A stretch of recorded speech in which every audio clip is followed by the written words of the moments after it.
mana yang paling murah, terus dipakai nyaman, that's it, beres. Injak-injak aja kan. Karbonnya tingkatannya yang lebih tinggi. Tiap detik berarti. Dukung channel ini Maverick Jonathan dengan cara subscribe, like, comment, and share agar selalu dapat memberikan informasi, edukasi, hiburan, serta konten yang bermanfaat bagi semua orang. Oke guys semuanya, sekarang mumpung gua lagi di Build a Bike Peak dan gua ngelihat di sini barang-barangnya cukup komplit. Gua jadi tertarik mau membahas yang mungkin akan menjadi edukasi buat teman-teman semua, terutama buat teman-teman yang mencari sepatu. Karena di sebelah gua teman-teman sudah tahu ya, ada Bro Albert yang juga di sini merupakan cyclist dari KGB dan juga perwakilan dari Trek Indonesia. Kita pengen nge-review karena ini akan menjadi topik yang menarik mengenai masalah sepatu sepeda. Ini akan menarik terutama buat teman-teman yang masih pemula yang lagi cari sepatu buat bersepeda, terutama road bike. Bro, kita tanya-tanya lagi nih, ngobrol-ngobrol lagi nih bro, mengenai sepatu. Nah, kalau yang gua lihat sekarang di sini, ini seru juga ya, karena di sini ada beberapa merek yang di Build a Bike jual. Apa aja sih bro kalau lihat di sini nih bro? Gua nggak begitu hafal soalnya nih. Oke, jadi kalau untuk di Build a Bike, untuk sepatu kita provide ada dari brand Bontrager, yaitu brand in-house-nya Trek, kemudian juga dari Giro, terus kemudian dari Shimano. Ya, ini yang Giro ya? Ya, betul. Ini yang Giro, ini yang Shimano, bener ya? Ya, betul. Ini Shimano, dan ini yang Bontrager. Ya. Oke. Bedanya apa sih bro sebetulnya kalau dari sepatu sepeda? Karena gue dulu pernah nih awal-awal bersepeda, gue cuma mikirnya pertama mana yang paling murah, terus dipakai nyaman, that's it, beres. Gitu. Ada bedanya nggak sih bro? Jadi sebenarnya kalau untuk sepatu sepeda itu kan intinya kan untuk ngebantu kita biar lebih efektif kan, kalau goesnya lebih efisien. Nah untuk sepatu sendiri kembali lagi untuk tujuan kita sebenarnya sepedaannya untuk apa dan budget yang pasti. Budgetnya oke. Ya. Jadi kalau dilihat di sini untuk sepatu Bontrager ini kebetulan ada 3 level. Murah, medium, hingga yang paling mahalnya. Paling mahalnya. Ya. Kalau dia kan mungkin buat size perempuan ya. Ya, kebetulan sampelnya. Kebetulan ini Bontrager Sonic ini untuk perempuan. Oke. Dari size-nya juga, warnanya juga ya. Iya, kelihatan banget sih itu untuk perempuan. Ini yang paling murah. Perbedaannya yang pertama itu yang paling kelihatan itu sebenarnya di sole-nya. Oke. Kalau di sole-nya untuk sepatu sepeda yang paling low itu biasanya terbuat dari nylon fiberglass. Oke. Jadi memang kelebihannya pasti lebih murah ya. Misalnya kalau lagi dibejek gitu ya pakai sepatu ini, masih ada sedikit berasa seperti kayak goyang sedikit sepatunya flex gitu jadi ngeflex dia. Tapi memang untuk pemula itu udah cukup banget kan. Biasanya mereka dari sepatu biasa gitu kan cuma injak-injak aja kan. Apakah direkomendasi artinya untuk pemula harus membeli sepatu ini dulu atau mungkin bisa langsung beli yang level di atasnya? Sebenarnya sih kembali untuk ke budget sama tujuan sepedanya. Kalau memang untuk performance dan memang serius sepedanya seminggu bisa 4-5 kali, memang lebih baik langsung yang ke medium atau high. Kembali lagi tergantung budgetnya. Nah ini yang untuk pemula. Kemudian yang berikutnya yaitu yang mediumnya ini. Kalau di sini ini mediumnya. Ya, ini yang medium, tipenya Bontrager Velocis. Velocis namanya, ya. Bontrager Velocis. Dari bentuknya sama ini dari shape-nya juga udah beda. Oke. Ini udah karbon komposit. Oh, dia udah karbon. Ya. Kalau ini masih nylon. Ya, betul. Nylon itu semacam plastik kali ya, mungkin ya. Plastik kasar, plastik ya, keras, plastik, sorry. Ya. Nah, ini bedanya kalau udah yang karbon komposit ini dia lebih enteng udah pasti. Sepatunya lebih ringan, kemudian juga lebih kaku. Jadi kalau misalnya dari yang pemula terus ganti ke sepatu ini udah mulai serius, mereka tuh bisa ngerasain di setiap pijakannya lah. Selain dari sole-nya juga, kemudian juga dari retention-nya di atas ini untuk secure kakinya.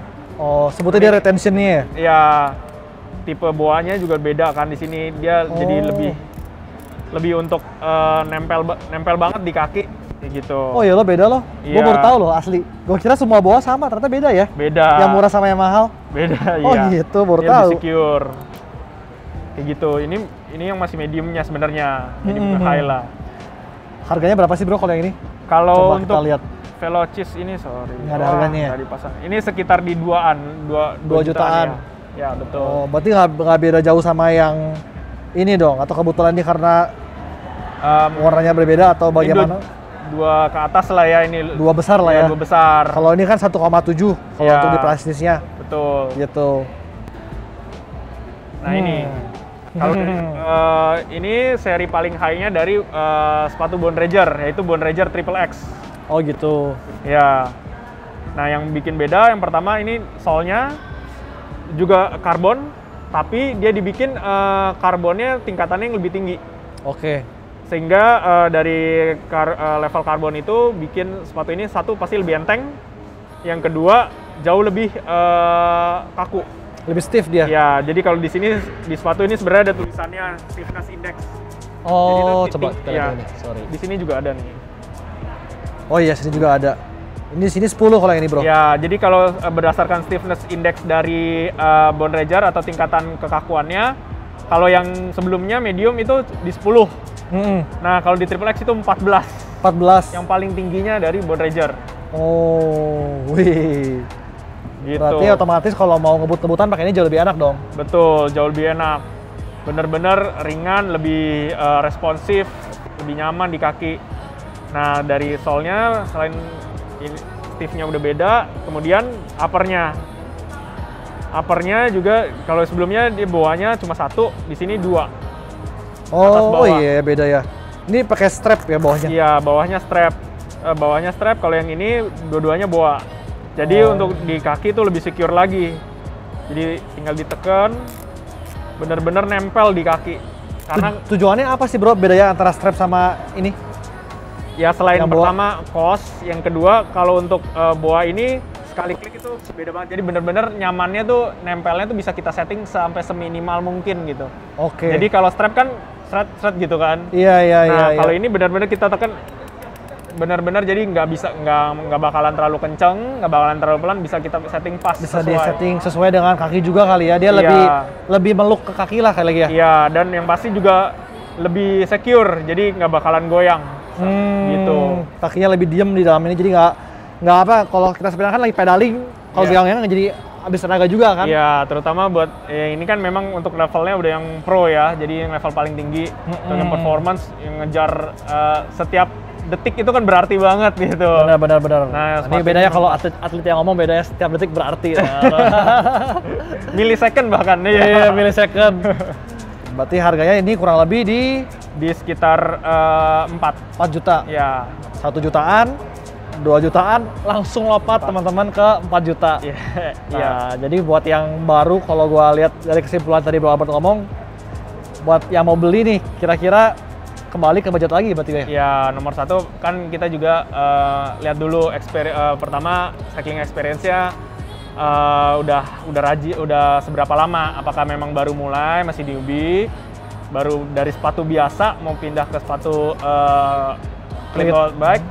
Nah, itu kita saranin lebih baik yang entry level dulu, karena kan selain belajar dulu cara pakai sepatu cleatnya juga harganya lebih murah. Iya. Jadi kalau jatuh juga nggak sakit hati ya? Iya, betul. Rusak kalau Iya. nggak sakit hati. Iya. Nah, kemudian yang kalau udah mulai serius, udah mulai masuk mau cari performance, bisa pilih yang medium dulu. Medium. Nah, kalau misalnya mulai yang bener-bener serius banget, udah yang bener-bener nyari setiap detik gitu lah berarti. Iya. Nah, itu pantas Modelnya yang high end, ini. yang triple X seperti itu. Kalau misalnya langsung ke sini gimana Bro? Ada Boleh kekurangan- aja ada kekurangannya nggak? Atau jadi kaget, kok kayak gini kaku banget, nggak enak gitu? Ada nggak sih kayak gitu? Ya, sebenarnya sih pasti ada sedikit ini sih dari sepatu biasa kan, soalnya kan kita biasanya kan kalau pakai sepatu biasa tuh pasti cari yang nggak terlalu ketat kan, cari Iya. yang masih nyaman, Loose, masih ada iya. ruang gerak. Nah, kalau untuk sepatu yang paling high end banget untuk performance itu memang diciptain untuk sebenarnya sepatu terutama bagian tengah ke belakang itu nggak bergerak karena untuk pure performance. Jadi goesnya semakin efisien. Biasanya bakal kaget. Oh gitu. Iya. Berarti fittingan sepatu juga penting juga dong bro. Kalau misalnya kan, kalau gue pernah lihat sepatu-sepatu yang pernah ada ya, ada yang mereka sebut dengan white, ada yang mereka sebut nggak ada white-nya. Kalau ini kan nggak ada white-nya, mungkin ini kategori yang biasa. Iya. Itu gimana sih bro, maksudnya untuk fittingan kaki sendiri kalau buat ada teman-teman yang mungkin cari sepatu, tanyain, oh biasa gue pakai sepatu biasa, size gue 42. Kira-kira kalau ke road bike itu up size atau down size sih gitu? Oke, secara umumnya memang tergantung ya. Biasanya sih sama ataupun biasanya turun size. Turun size, ya. Oke. Karena kan normalnya kalau di sini ya seperti yang saya bilang tadi, dia tuh nyarinya nyaman, yang banyak gerak, ruangan di sepatu biasa. Kalau di sepatu road bike itu yang cari yang benar-benar pas.